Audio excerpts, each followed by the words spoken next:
좋은 시간인데요. 이렇게 좋은 날 여러분과 뜻깊은 행사를 진행할 수 있어서 기쁘게 생각합니다. 네, 서울시는 약자와의 동행이라는 시정 핵심 가치로 동행 매력 특별시를 위해 올해 본격적으로 도약하고 기산하는 해가 될 것입니다. 오늘 포럼은 누구나 행복한 삶을 누릴 수 있고 세계인이 살아가는 매력적인 서울에 대한 이 새로운 관점을 제시하기 위해서 마련이 되었습니다. 디지털로 동행하는 매력도시 서울이라는 주제로 오늘 총 10분의 훌륭한 국내 전문가들의 발표와 토론을 함께 하겠는데요. 약 200여 분 동안 다양한 의견을 나누면서 가치 있는 토론이 펼쳐지겠습니다. 서울의 지속가능한 성장을 위한 뜻깊은 논의의 장, 서울 도시경쟁력 글로벌 포럼 여러분 마치는 시간까지 많은 관심과 참여를 부탁드리겠습니다. 다시 한번 본행사는 동시통역 서비스를 제공합니다.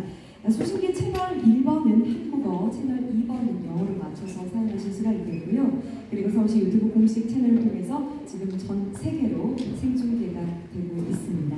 다시 한번 여러분의 관심과 성원에 감사의 말씀을 드립니다. 자, 그럼 오늘 포럼에 참석해주신 주요 내빈 여러분들을 소개하는 시간을 갖겠습니다. 제가 호명하면서 소개를 해드릴 텐데요. 여러분 따뜻한 박수로 맞이해 주시기 바랍니다. 네, 먼저 이번 뜻깊은 포럼을 주재하신 오세훈 서울특별시장님께서 귀한 걸음을 해주셨습니다. 박수로 부탁드립니다. 감사합니다. 네, 그리고 유누스 재단 의장직을 맡고 계시는 무하마드 유누스님 함께 해주셨습니다. 따뜻한 박수로 맞이해주시기 바랍니다. 네, 그리고 콜롬비아 프란시스코 알베르토 곤잘레스 대사 대리님께서 자리해 주셨습니다. 어서 오십시오. 환영합니다.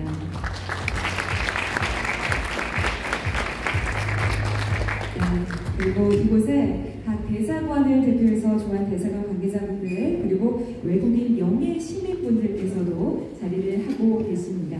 잠시 여러분 박수로 환영해 주시면 감사하겠습니다. 네, 감사합니다. 이외에도 오늘 현장 다들 많은 분들이 자리하고 있습니다만 시간 관계상 다 소개해드리지 못하는 점 양해를 해주시기 바랍니다. 자, 그럼 오늘 포럼 순서에 대해서 여러분께 간략하게 소개를 해드리고 이어가도록 하겠습니다. 첫 번째로 본행사를 주재하신 오세훈 서울특별시장님의 개회사를 들으신 후에 2006년 노벨평화상을 수상하셨고 현재 유누스 재단 의장직을 맡고 계시는 무하마드 유누스님의 기조 강연을 듣도록 하겠습니다. 그리고 본행사는 1부와 2부로 나뉘어서 진행이 될 텐데요. 1부는 시민을 위한 매력도시의 미래기술 전략이라는 주제로 해외 형사의 영상 발제가 함께 준비가 되어 있고요. 이후에 전문가 3분의 발제와 토론이 이어지겠습니다. 1부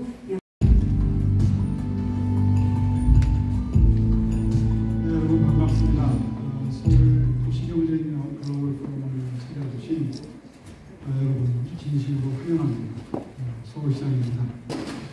오늘 포럼은 디지털로 동행하는 매력도시 서울을 주제로 4차 산업혁명과 디지털 대전환의 시대를 맞이해서 스마트 인프라를 기반으로 하는 도시의 미래, 기술 전략에 대해서 명확하게 진단하고 도시의 경쟁력을 회복하기 위한 디지털 정책의 발전적인 혁신 방안을 함께 논의하고자 마련되었습니다. 기존연설을 통해서 소중한 인사이트를 나눠주신 노벨평화상 수상자이신 무하마드 유누스 재단 의장님과 연사로 참여해주신 국내외 전문가 및 석학 여러분 그리고 큰 관심으로 함께해 주신 관계자 여러분과 시민 여러분께 감사와 환영의 인사를 드립니다. 코로나19 엔데믹 전환과 함께 지정학적 갈등과 경제 위기 속에서 지금 전 세계는 큰 변화를 겪고 있습니다.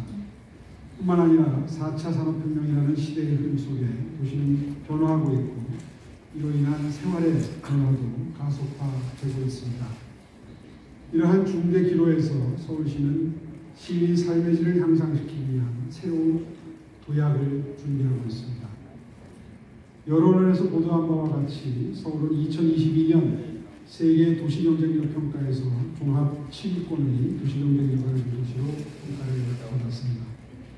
지속가능한 서울을 위한 혁신적인 정책적 개선을 통해서 서울의 도시경쟁력, 금융경쟁력, 미래경쟁력이 한 걸음 앞으로 나아간다면 서울로 사람과 투자가 몰리고 서울의 경제와 일자리가 살아날 것입니다.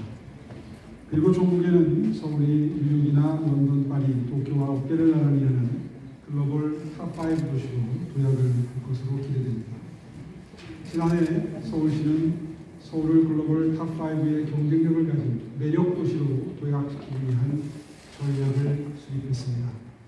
서울을 아시아 경제 허브이자 창업 성장 도시, 감성 문화 관광 도시, 글로벌 뷰티 산업의 허브, 산업융합 혁신 도시로 발돋움시켜서 사람과 기업, 자본, 정보가 모이는 세계적인 글로벌 도시로 계속 만들어나갈 계획입니다.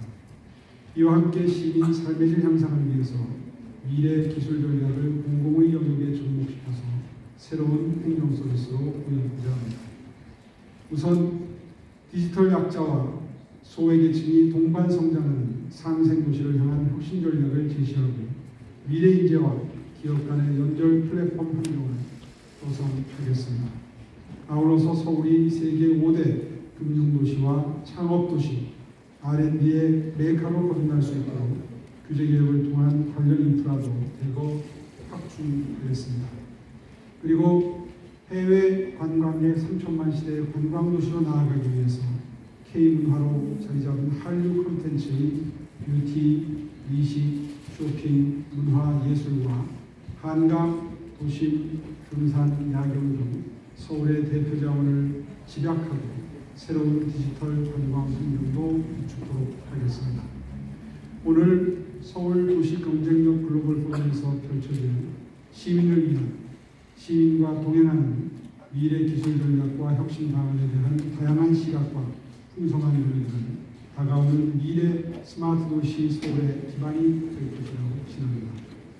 세계인 누구나 오고 싶고 살고 싶고 또 일하고 싶고 투자하고 싶은 그런 동행 매력 특별시 서울, 글로벌 스마트 도시 서울을 향한 여정에 함께 해주셔서 감사드리고 계속 함께 해주실 것을 부탁드리겠습니다. 감사합니다.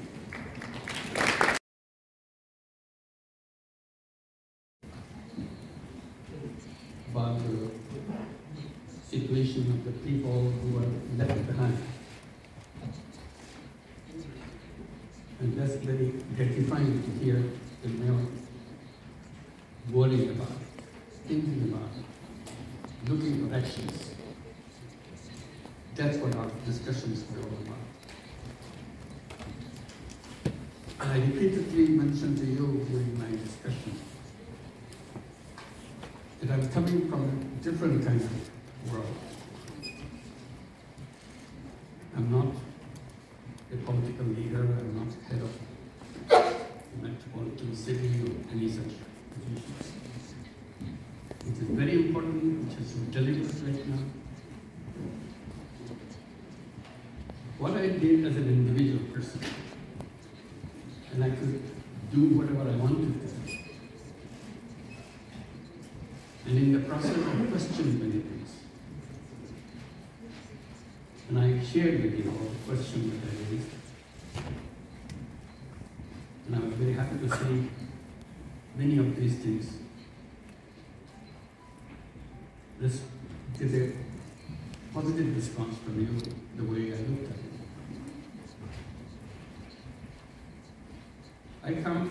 My work began in a very desperate situation in Bangladesh. Bangladesh was a very poor country at that time. Middle of 70s, early 70s. We ended up with famine in the country. So my struggle was to see how to help people who are victims of famine, people dying of hunger. So hunger was the main issue for me. And in the process, I saw whatever I learned. Rich people and the poor people, that's what the issue. Human beings, can human beings survive in this planet? We have time. We don't. That's what we hear when you talk about global warming. They're warning us again and again. We don't have much time. Finishing line is just visible. And if we don't behave, we'll be done.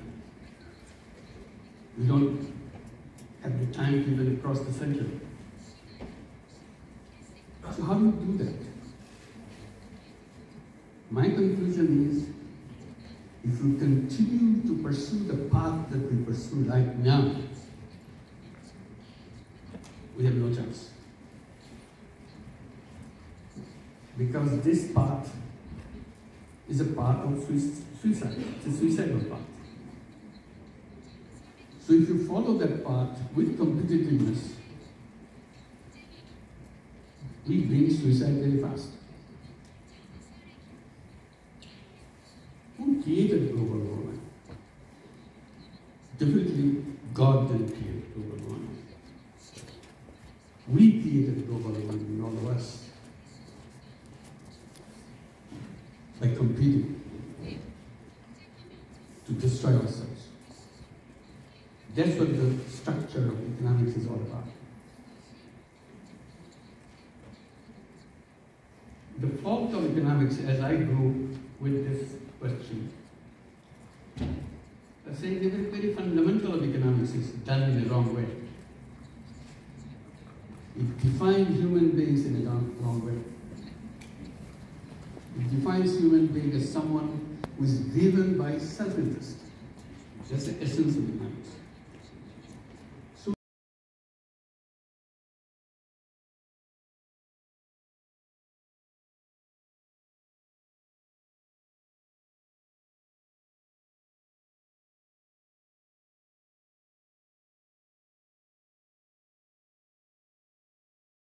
아마존은 잘 아시는 바와 같이 스타트업 정신을 유지하면서 디지털 혁신을 지속적으로 실천하고 있는 그런 혁신 기업 중에 하나인데요. 오늘 발표는 아마존에서 도시 경쟁력 향상을 위해서 디지털 혁신과 그리고 ESG를 어떻게 추진하고 있는지 실제 사례와 함께 소개드리고자 합니다. 방금 말씀드린 바와 같이 아마존에서는 많은 혁신을 하고 있는데요. 그 중에 일부를 지금 화면에서 보고 계십니다. 지금 보시는 그 사례들 중에 보면 2013년에는 북미의 주요 도시에서 단 30분 만에 배송을 할 수 있는 그런 배송 서비스를 서비스를 시작했고요. 2011년에는 수억 명이 시청하는 그런 동영상 서비스를 제공을 한 바 있습니다. 최근에 인공지능 대화 서비스가 많이 이제 화두가 되고 있는데요. 2014년부터 아마존 에코라는 그러한 인공지능 대화 서비스를 제공을 하고 있고요. 2017년에는 계산대가 없는 그러한 무인 상점을 개소를 한 바 있습니다. 아마존 고라고 저희가 하고 있는데요. 최근 2022년 12월에는 스마트 시티에서 디지털 트윈 그리고 메타버스의 한계를 극복할 수 있는 그러한 그 스마트 시티에서의 디지털 트윈과 메타버스를 결합하고 동시에 100만 개 이상의 동적 개체를 시뮬레이션할 수 있는 심스페이스 위버라는 이런 서비스를 출시한 바가 있습니다. 이런 사례 중에서 먼저 동영상으로 몇 가지 사례를 보여드리고 말씀을 이어가도록 하겠습니다. 이런 지역에서의 물 접근성과 가용성을 높이는 이런 활동들을 하고 있고요. 이를 통해서 연간 16억 리터 이상의 담수를 사회에 환원하고 있고 이러한 양을 아마존은 현재 우리가 비즈니스에서 사용하는 그런 물의 양보다 더 많은 양의 물을 사회에 환원하겠다는 이런 목표를 가지고 물 환원 약속이라는 이런 이니셔티브의 프로그램을 설명드릴 수 있겠습니다. AWS에서는 이러한 지속 가능 목표 달성을 위해서 클라우드 서비스를 굉장히 적극적으로 활용하고 있는데요. 특히 IT 플랫폼이라고도 말할 수 있는 AWS 클라우드 자체를 지속 가능하게 만들므로 해서 AWS의 클라우드 플랫폼을 사용하는 기업이나 기관들이 자연스럽게 지속 가능성을 확보할 수 있도록 이렇게 제공하고 있습니다. 두 번째로는 더욱더 적극적으로 AWS 클라우드를 활용해서 지속 가능성을 확보할 수 있도록 이렇게 이제 서비스를 제공을 해주고 있는데요. 특히 AWS 클라우드를 활용해서 고객이 사업 전반에 지속 가능성에 대한 현황을 확보하거나 전 세계적으로 제공되는 지속 가능 데이터, ESG와 관련되는 데이터를 확보하거나 활용할 수 있는 그런 플랫폼들을 제공하고 있습니다. AWS 지속 가능 데이터 이니셔티브라는 프로그램을 통해서 이런 것들을 제공하고 있는데, 이런 데이터들을 보다 적극적으로 활용하기 위해서 인공지능 기술이라든가 데이터 아날리틱스 기술도 활용을 하고 있는데, 이런 기술의 활용을 통해서 고객은 탄소 배출량에 대한 이력이라든가 관리를 보다 적극적으로 할 수 있고요. 이런 것들을 통해서 탄소 중립을 더욱더 적극적으로 빨리 달성할 수 있는 환경을 제공한다고 말씀드리겠습니다. 특히 이제 그 클라우드를 활용하시는 고객들에게는 저희가 고객 탄소 발자국 도구라는 커스터머 카본 풋프린트 툴이라는 이런 도구를 제공을 하는데, 실질적으로 사용하는 IT 서비스에서 발생하는 탄소에 대한 그러한 그 풋프린트를 막연히 추정을 하는 것이 아니고 정확한 양을 대시보드로 제공하는 그런 서비스다고 말씀드릴 수 있겠습니다. 그러면 이와 같은 체계화된 그러한 ESG를 추진하고 이런 것들을 구축하는 것이 기업이라든가 스마트 도시에 있어서 굉장히 중요하다라고 생각을 하실 수가 있겠는데요. 이런 부분들을 추진하기 위해서 AWS에서는 디지털 기술을 활용한 ESG 트랜스포메이션 또는 친환경 트랜스포메이션, 우리말로는 ESG 전환 또는 그린 전환이라고도 말씀드릴 수가 있겠는데요. 이런 부분들을 추진할 수 있는 환경과 툴들을 동시에 제공하고 있습니다. 앞에서도 말씀드렸습니다만은 지속가능 데이터에 대한 접근이라든가 활용을 용이하게 하고 이러한 데이터들에 대해서 인공지능이라든가 아날리틱스와 같은 이러한 기술들을 사용할 수 있도록 이렇게 제공을 하고 있고요. 이러한 부분들을 통해서 ESG 시스템을 디지털 혁신 기반으로 ESG 시스템을 신속하게 구현할 수 있도록 제공하고 있다고 말씀드릴 수 있겠습니다. 앞에서 말씀드린 내용 중에 이제 데이터 부분이 될 수가 있겠는데요. ESG 또는 친환경과 관련되는 그런 데이터들은 공공기관에서 제공하는 공공 데이터, 오픈 데이터뿐만 아니고 기업이라든가 ESG 기업들, ESG 전문 기관에서 제공하는 이런 데이터들도 같이 확보하실 수가 있고요. 이런 데이터들을 무상 또는 무상으로 적극적으로 활용할 수 있는 환경도 제공하고 있습니다. 이와 더불어서 스마트 시티의 경쟁력을 강화하기 위해서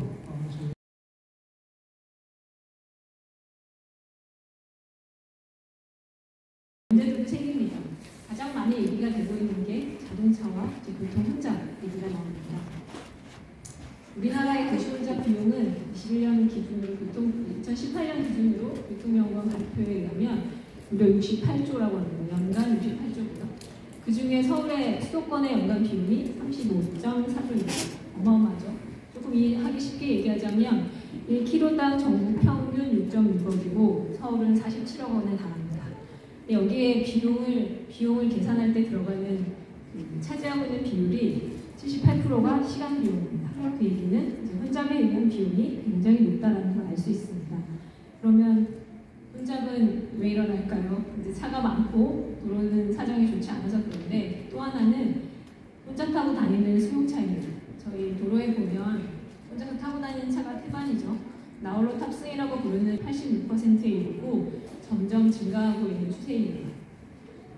이런 문제를 우리나라만 겪고 있는 건 아니고요. 전 세계의 많은 도시들이 겪고 있습니다. 그렇다 보니까 지속가능한 도시 계획 그리고 지속가능한 도시 교통이 등장. 여기 보시면 2040년 서울 도시 기본 계획을 할 당시에 시민들을 대상으로 설문을 했다고 합니다. 서울에 있는 시민들이 미래 도시 공간에서 가장 중요한 가치가 무엇일까요? 라는 질문에 1등이 삶의 질이었다고 합니다. 삶의 질을 반영한 도시계획이 2040 서울도시 기본계획에도 들어가 있고요. 여기 가장 눈에 띄는 게 보행일상권입니다. 걸어서 내 삶에서 일어나는 활동들을 할 수 있고 자전거나 대중교통 중심으로 도시계획을 하는 계획의 방향입니다. 이거는 서울뿐만 아니라 최근에 파리의 15분 도시라던가 아니면 멜버른의 20분 도시, 포르틀랜드의 완벽한 근린 이런 쪽으로 근린 중심의 도시 계획이 하나의 도시계획 패러다임으로 등장하고 있습니다. 여기서는 모두 보행과 자전거, 대중교통으로의 전환을 계획하고 있죠. 그러면 서울의 대중교통을 한번 볼까요? 서울은 대중교통을 굉장히 많이 쓰고 있는 곳입니다. 지금 60% 이상의 대중교통을 쓰고 있고요. 그리고 지하철이 중심이 돼서 운행을 하고 있습니다. 시간을 한번 볼까요? 보통 대중교통 현황조사에 따르면 목적지까지 가는데 평균 33분이 걸린다고 합니다. 평균 33분이면 더 많이 걸리는 분도 있겠지만 앞서 말씀드린 이제 근린 중심의 도시와는 조금 다른 면이 있죠. 워낙 큰 곳이기도 하고요. 저희가 이거를 실제 환경에서는, 도시에서는 어떤 이동이 있는지를 한번 조사를 해봤었습니다. 상암동에 살고 계시는 주부님들이 일주일 동안 어느 곳을 방문했는지를 봤던 자료가 왼쪽에 있습니다. 보면 내가 살고 있는 곳에서 대부분 이동을 하고 있고요. 데이터로 봐도 휴대폰 데이터로 분석을 한 건데요. 대부분 2km 미만의 이동이 굉장히 많은 것을 알 수 있습니다. 이건 전국 데이터와 비교하면 서울이 특히나 2km 미만의 근거리 이동이 더 많이 높게 나타납니다. 그 이유를 짐작해보자면 대도시로 도시화가 될수록 오히려 가까운 이동이 더 많아질 수도 있다는 것도 생각해볼 수 있습니다. 저희가 여기에서 이제 어떤 문제를 해결할까 하고 시작한 게 앞에 이제 서론이 길었는데 수요응답 교통인데요. 앞서서 말씀드렸던 내가 살고 있는 지역에 가까운 이동. 그런데 그 가까운 이동이 그렇게 편리하지 않습니다. 지하철을 타고 멀리 가는 것은 굉장히 잘 돼 있죠. 근데 이런 가까운 이동의 하나의 솔루션으로 수요응답 교통을 떠올린 거였고요. 수요응답 교통에 대해서 잠깐 말씀을 드리자면 수요응답 교통은 새롭게 나온 서비스는 아닙니다. 수요가 너무 적거나 농어촌 같은 곳에서 대중교통을 보완하기 위해서 도입이 되었고요. 우리나라에서도 2015년에 도입이 돼서 운영이 되었습니다. 근데 이제 IT 기술이 발전하면서 실시간으로 데이터를 빠르게 처리할 수 있고 그리고 사람들의 수요를 즉각적으로 경로를 바꿀 수 있는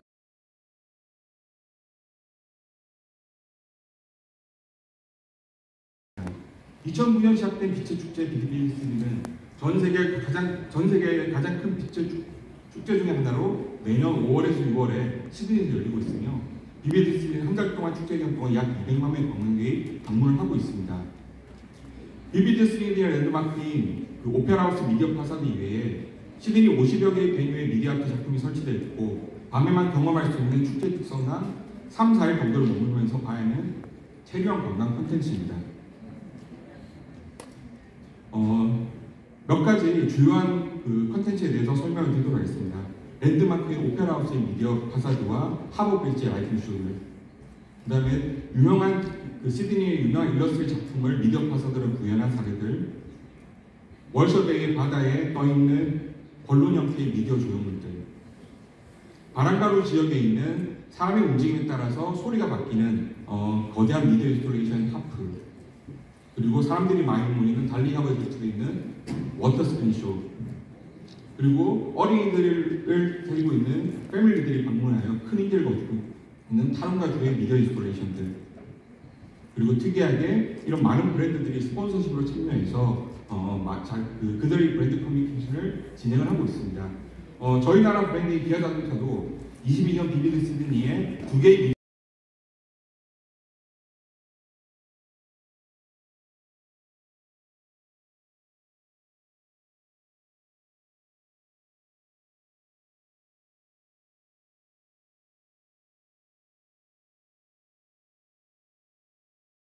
Just 5 years later, in 2020, we have reached already 50% of this goal by reducing significant, more than 50% amount of our carbon production in the company. And just recently, in 2021, we have continued to focus and commit ourselves on that by, for instance, launching what we call the Framework Decree, which gives us a guideline and the framework in the company fulfilling global demand in this area. And it has been seen around the world. Siemens has been ranked as one of the most sustainable companies in the world by several units. We are seen very sustainable in the way of we are having green products and how we are helping companies to become more economy friendly. We have introduced a compliance management system avoiding any misdoing from the companies or ensuring that the way we are handling our customers is following global standards. And we are putting this together in what we call, not just in Siemens, globally ESG, environment, social, and governance responsibility. When it comes to our commitment to the E, to the environmental part, we have, for instance, agreed to support the 1.5 degree Celsius target globally. On the social aspect, we are following international laws, ensuring to adhere all of these with our global business activities. From a governance point of view, we are following that with sustainable governance in our company. Siemens is very much committed to ensure that as an industrial player and in the way we are setting up in big cities like in Seoul, we are doing the right thing, ensuring from our point of view competitiveness, and we share this with many other companies to follow this blueprint and role model in the best possible.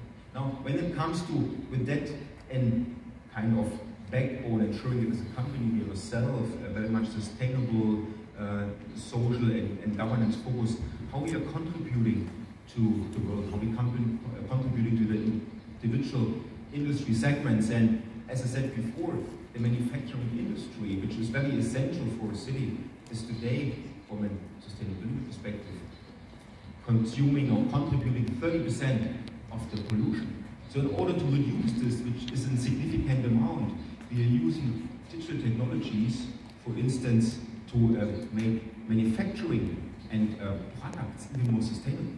We work to ensure that we produce more with less resources, with less energy, in less time.